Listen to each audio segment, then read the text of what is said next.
And it is, as you've touched on, it's kind of Dire Straits in 78. The music is going in one direction, and Dire Straits is kind of, I don't know if you would call it mainstream, but they're playing straight ahead rock and roll.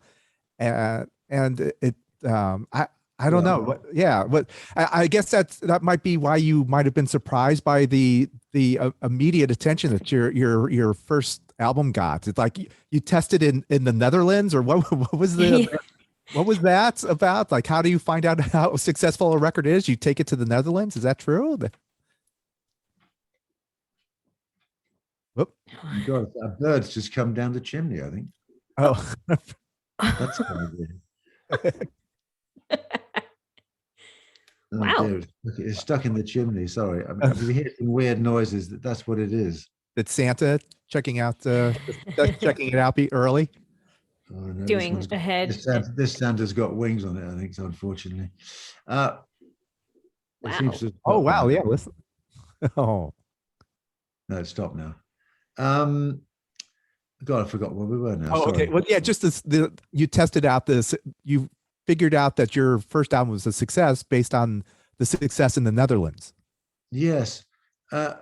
It's peculiar, isn't it? I mean, I think that the record companies were using Holland as a sort of testing base, and I only realized that a few years later. I didn't really know at the time, so it was a bit of a shock when we got the phone call and they said you've sold 25,000 copies, which was an astronomical sum, because the record company said they would be very happy if the first album sold 5,000 copies. Right. That's crazy. In total. Yeah, right. So I thought that was a bit mean-spirited, but anyway. Obviously it sold a few more since then, but and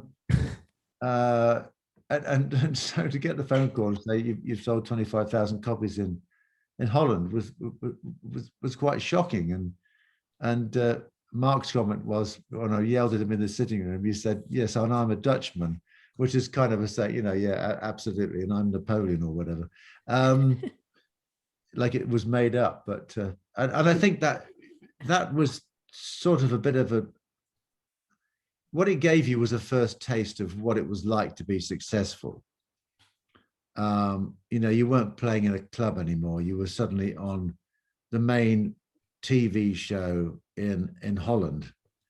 We were miming, obviously, to Salt to Swing. Yeah. And suddenly that 2 or 3 million people watched that program, and then all hell broke loose. But I think it's when you get success like that, you either take it or you kind of are suspicious of it. But we took it and ran with it, and I think that Mark and I, as he quite rightly said in the book, that he and I did enjoy the successful part of it. We didn't like the fame bit of it, but we love the successful bit of it, because there is nothing like being successful and with something that other people love. It's a two-way thing, and that gives it much more kind of solidarity, I think.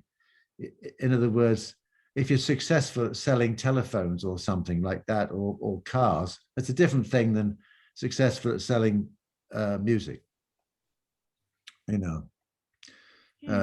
That's the way I would see it anyway. And so it was a wonderful taste of success. It was complete chaos, and we came back after a weekend absolutely exhausted. They didn't allow us to sleep. They just interviewed us to death, basically.